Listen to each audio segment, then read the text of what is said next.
In 2 days' time from now, the people of Zimbabwe will be heading to the polls to elect a government of their choice. This will be for the first time under the new constitution, a product of a Pretoria-led mediation process under the Sedex directive. Kuseni Dlamini from the SA Institute of International Affairs is here to give us a preliminary view on the elections that are about to take place. Kuseni, thank you for joining us and welcome to Morning Live. It's great to be here. It's an absolute pleasure. Yes. Now, Zimbabwe is one of South Africa's important neighbouring states. How crucial are these elections for our country? The elections are very crucial for South Africa because without a stable Zimbabwe, we can't have a stable and prosperous South Africa. And I will go on to say, not just for South Africa, they're also crucial for the Southern African Development Community region as a whole, because Zimbabwe is the only outstanding political project that needs to be resolved in Southern Africa. Once we get the political question sorted out in Zimbabwe, then SADC will be ready to start dealing with the strategic issues around how to unlock its full economic potential, how to attract investment, how to drive the regional integration process, which is so important to ensure a globally competitive regional bloc. Yeah. All right, let's talk about the elections themselves now. I mean, we saw in the last elections, we had Morgan Tsvangirai there pulling out basically in the first round of elections. We had almost 70% of Zimbabweans voting against Mugabe. I mean, what can we see? What are your predictions going forward? If we look at the last election, then we do a then and now comparison. I think things were very bad during the last election. During this election, things are not so perfect, but we have seen some improvements. The level of tension is not as high as it used to be. Yeah. During the last election, we used to see people being beaten, rallies being disrupted. We've seen rallies now taking place side by side, rallies of the MDC and rallies of the ZANU-PF party taking side by side. It's been largely peaceful, but there are some worrying signs, like the arrest of the Deputy Transport Minister yesterday, Morgan Konishi, which is not a good sign. And also the rhetoric that is coming out on both sides has not been very, very helpful at all.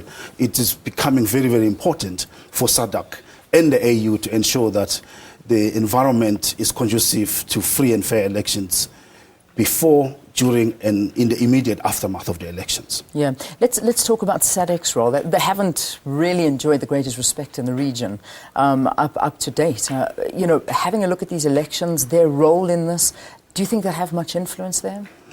I think, to be fair to SADC, we are where we are partly because of the SADC mandated mediation process, which President Jacob Zuma has successfully and effectively led.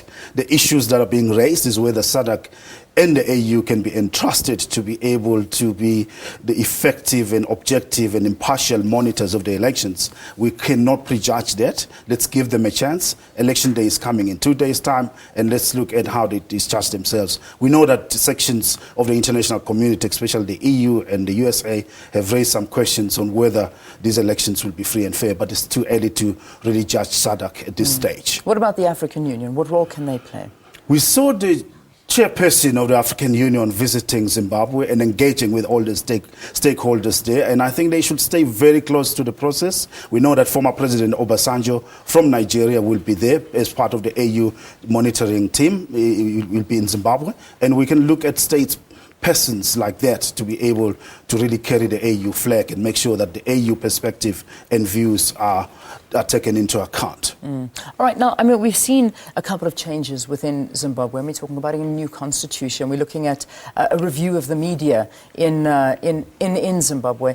Do you think that this perhaps setting the scene for free and fair elections going forward? What are your feelings up to date? There have been concerted attempts to try and set the scene for free and fair elections. But we've also had Morgan Tsvangirai from the MDC raising his concern and dissatisfaction about the build-up to the elections. We have had the ZANU-PF guys giving us an impression that they are doing all what is required to be able to create a free and fair election environment. Ultimately, the people of Zimbabwe are going to be the ultimate judges, are going to really tell us and determine whether these elections are free and fair, and we are going to see whether their real will is going to be expressed on Wednesday. Yeah. What about violent free? I mean, we heard President Robert Mugabe speaking yesterday for 2 hours at his rally, and it certainly was towards the end of the speech that I think he brought up, his threats towards Morgan Tsvangirai and, talking about, the rivalry between the two of them. I mean, setting the scene for a non-violent election?